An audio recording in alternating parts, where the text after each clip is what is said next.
Con frecuencia, los gobiernos nos hablan de erradicación de la pobreza, uno de los principales objetivos de desarrollo del milenio, pero ¿realmente eres más o menos pobre que ayer?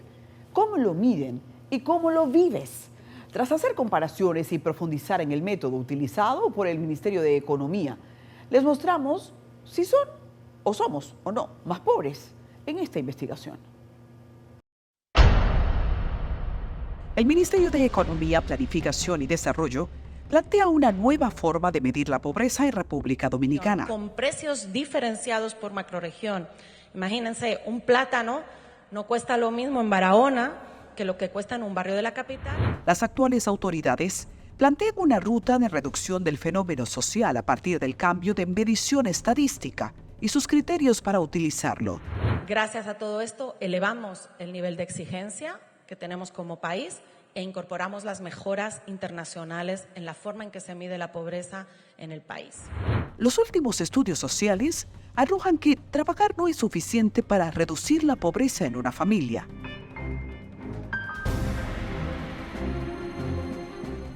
En el país, 1.600.000 hogares recibe 1.650 pesos mensuales. Esto como un subsidio de alimentación del programa Supérate. Significa que los ingresos que recibe esa franja de la sociedad no son suficientes para vivir con dignidad y por esto requieren de asistencialismo para subsistir. Desde 2005 en el país estamos haciendo programas de transferencia condicionada y si yo tuve como gobierno que aumentar ese monto, se duplicó con el gobierno de Abinader, se pasó de 850 pesos para el programa de alimentación a 1.650. Sí. Si yo lo tengo que aumentar, ¿qué es lo que me está diciendo eso? Bueno, que hay un problema en el ingreso. Pese a que el programa de alimentación escolar es contabilizado como un ingreso para las familias en la nueva metodología para medir la pobreza, en realidad revela las condiciones deplorables de los hogares. No es más que un ingreso ficticio porque no es un reflejo de que se posee una mejor calidad de vida, sino de que están atados a la asistencia social.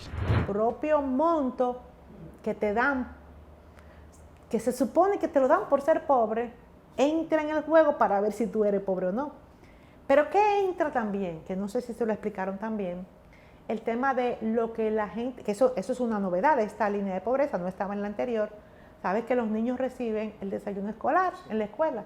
Entonces, la gente monetiza. ¿Qué significa eso mensualmente para su vida?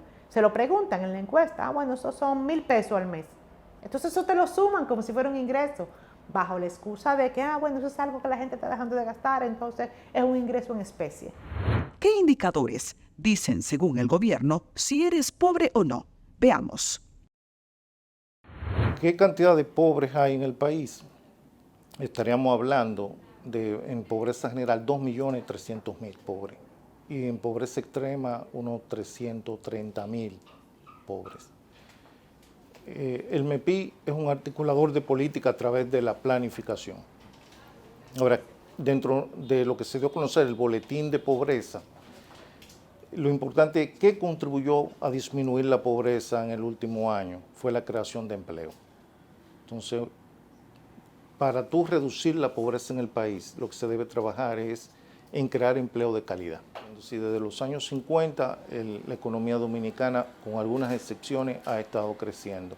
Ahora, ha crecido en sectores que no son intensivos en trabajo, en la creación de empleo. Ese es uno de los problemas estructurales que tiene la economía dominicana. Eso es un factor. Tienes otro factor que está relacionado con la parte de la productividad, que se deriva mucho de la calidad educativa. Por lo tanto, hay que trabajar ahí para ir mejorando esos factores. Hay personas que no son pobres, pero cuando tú le preguntas cómo se percibe, te dice, mira, yo soy pobre o soy clase media. No, pero tú tienes un rango de ingreso que no es de clase media, un poquito más arriba, pero su comparación es con el porcentaje más rico del país. No, yo soy pobre, sí, pobre comparado con esa persona que es rica. Pero si te comparo con el más pobre, tú eres millonario. Una familia de las que, según la encuesta en Hogar, se encuentra en el segmento más pobre de la sociedad, recibe actualmente varios programas de ayuda para cubrir desde energía eléctrica, escuela, alimentación y gas. La pregunta es, ¿son menos pobres? Se requiere tener, número uno, recursos técnicos y personal. Tener, por ejemplo, una legión de trabajadores sociales. Aquí en nuestra escuela formamos tanto sociólogos como trabajadores y trabajadoras sociales que se encarguen, por ejemplo, precisamente del seguimiento, ¿verdad? Esos son de los aspectos que desde la sociología y del trabajo social se pueden, digamos, aprovechar para fines de implementación de una política que pueda con éxito dar ese tipo de seguimiento. Más allá de lo estadístico, la coordinadora experta en desarrollo humano cuestiona que los indicadores estadísticos sean un instrumento de los gobiernos para vender sueños sobre la reducción de la pobreza. Según ella, la mejor forma de describir qué es ser pobres es que ser pobre es estar excluido de la sociedad. Y ahí entran las políticas públicas inclusivas para dar dignidad y convertir a ciudadanos excluidos en sujetos de derechos. Ser pobre, como lo planteaba el sociólogo George Zimmer, es esa persona que es dependiente en la sociedad. Y es dependiente en la sociedad porque necesita que la sociedad lo empuje, porque no se ofrecen lo que serían las condiciones para tanto territorialmente como económicamente, como a nivel de los derechos, para que la persona pueda estar integrada a la sociedad. La organización y la autoorganización comunitaria puede convertirse, primero, capital social, una suerte de riqueza social que te permite hacer cosas, te permite atraer recursos, te permite solucionar problemas. Y ese capital social puede convertirse también a su vez en capital político. Porque una vez que tú tienes organizaciones comunitarias existentes en determinados territorios, pueden ejercer presión. La experta, tras ser consultada por el equipo de investigación, profundizó sobre otras dimensiones de quién está en condición de pobreza, más allá de la mirada del ingreso monetario. Hay que ver el sociológico, territorial, antropológico y político que reproduce este fenómeno social. Por ende, la mirada debe ser en todos los ángulos. ¿Quién está en riesgo cuando viene un ciclón, cuando viene un huracán, cuando viene una vaguada? Y cuando tú ves los mapas de pobreza o los mapas de desigualdad, te das cuenta que los mapas de pobreza se superponen a los mapas de riesgo. O sea, sí, la gente que vive en condición de pobreza, la gente que está en una condición, aunque esté por encima de la línea o por debajo, eso es irrelevante. La línea de pobreza, eso es ficticio. Pero quien está en una condición de pobreza real, pues sabemos que es quien primero va a tener que levantar sus bienes hacia el techo. Cuando venga, no tiene que ser un ciclón, puede ser una lluvia cualquiera, una lluvia que para el resto de la sociedad lo que le diga, bueno, déjame prender Netflix, déjame poner un café y déjame hacer un sancocho. Amplían la vulnerabilidad de los pobres, los fenómenos naturales. Las vaguadas, tormentas y ciclones, de acuerdo al mapa de pobreza, impactan de forma mayor en zonas de alto riesgo, lo que implica que sufren constantes embates de la naturaleza. Cuestionada sobre cómo la pobreza cambia en función del territorio, la investigadora social precisó que las políticas públicas deben estar territorializadas. Esto es, que históricamente, las grandes partidas del presupuesto general del Estado están concentradas en el Gran Santo Domingo, Norte Ocibao y algunas localidades del este. Es decir, mayor prioridad a los principales polos económicos donde descansa la inversión privada, mientras que en las zonas que se alejan de esa metrópoli, el Estado es cuasi ausente. Esto acelera el despoblamiento, las oportunidades y empleos. Porque justo te das cuenta de a qué una nación le da importancia. Bueno, cuando ves el presupuesto y ves la inversión presupuestaria en el tiempo, en las localidades, y te das cuenta que importa Gran Santo Domingo, cada vez más importa la Altagracia, sobre todo por Punta Cana, importa la Romana, importa el Cibao. El resto de la sociedad no importa. Importan las localidades, número uno, que tienen una gran cantidad de votantes, que básicamente son 5 o 6 provincias de la República, y número dos, importan las ciudades, bueno, en donde hay inversión privada.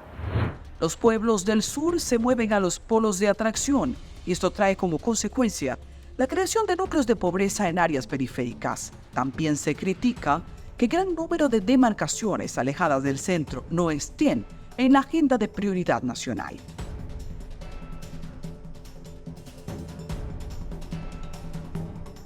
Torres plantea el acercamiento de los servicios de salud de calidad, donde ciudadanos tienen que trasladarse a cascos urbanos para ser atendidos, acercar la educación a las comunidades, construcción de centros de atención primaria y ampliar centros de educación superior para que ser profesional deje de ser un lujo.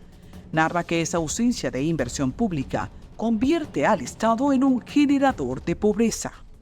La pobreza no se combate con 1.500 pesos, 1.650 pesos en una tarjeta.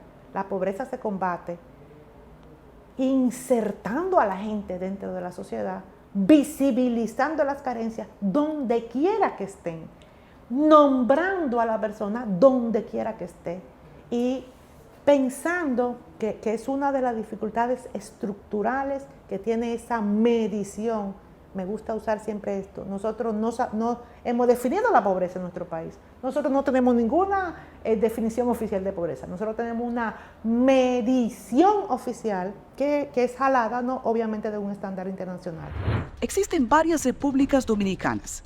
Debido a las diferencias entre demarcaciones y por ende, los ciudadanos tienen múltiples techos para dar el salto y romper con estas cadenas. Otro especialista analiza el tema.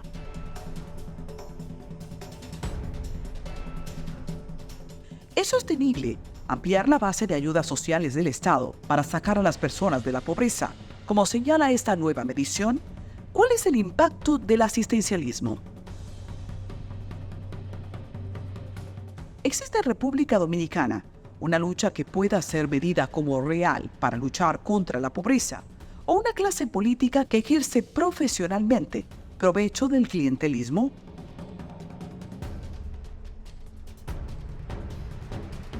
La representante de Ciudad Alternativa tiene un análisis especial sobre el escenario donde los pobres son parcialmente integrados en momentos de zafra electoral, espacio donde consiguen prebendas materiales, alimenticias o de otra índole circunstancial. Miles son inducidos a participar en un torneo electoral, pero cuando pasan las elecciones, las autoridades electas se olvidan, tratando a la gente como un balón político que usan y desechan. El pobre aquí no es parte de la sociedad. El pobre aquí está allá y se le toca la puerta, que es otro aspecto también fundamental, se le toca la puerta. Bueno, ahora le van a tocar la puerta. Ahora que se necesita el proceso electoral. Y eso es ratificado, yo no sé cuántas entrevistas yo he hecho en mi historia de investigadora, y es siempre la misma respuesta. Estos barrios se borran al otro día de la toma de posesión. Con relación a la nueva metodología de medición de pobreza emitida en el primer semestre 2023, la investigadora aboga para que el país deje de colocarse los trajes de las tendencias internacionales para encajar. Propone que las metodologías de medición de pobreza estén concentradas en el bienestar y no en el mínimo de ingresos, por lo que la gente podría subsistir y subalimentarse. Destaca que el país cuenta con los recursos técnicos, humanos e intelectuales para medir, acorde a la realidad socioeconómica, el bienestar real promedio de la población. Que esas mediciones, que es una tendencia internacional, Pero yo digo, bueno, tenemos que salirnos de ese ejemplo como país y podemos hacerlo porque tenemos un grupo de gente pensantes y que han investigado y que saben lo que es ser pobreza y que no nos podemos sumar a ese ejemplo inadecuado. Exacto, a ese concierto. La tendencia es a los mínimos de sobrevivencia. No es realmente una medida de bienestar como debería ser. ¿Qué debería ser una medición de pobreza? Yo busco cuál es el bienestar promedio. En República Dominicana, ¿qué se necesita para tener una vida digna? Y ese debería ser el monto. Cantamos el mismo himno nacional, profesamos los mismos padres de la patria, hablamos el mismo idioma, enarbolamos la misma bandera, pero las distancias sociales expresadas concretamente en la pobreza afectan la cohesión social y debilitan las oportunidades. Más de 3 millones de dominicanos viven en pobreza extrema. Es un número suficientemente grande que no debería dejar dormir al liderazgo nacional. Los pobres no aguantan una cumbre más sin que pasemos como si nada ocurriera. Y no nos vayamos de los dichos a los hechos.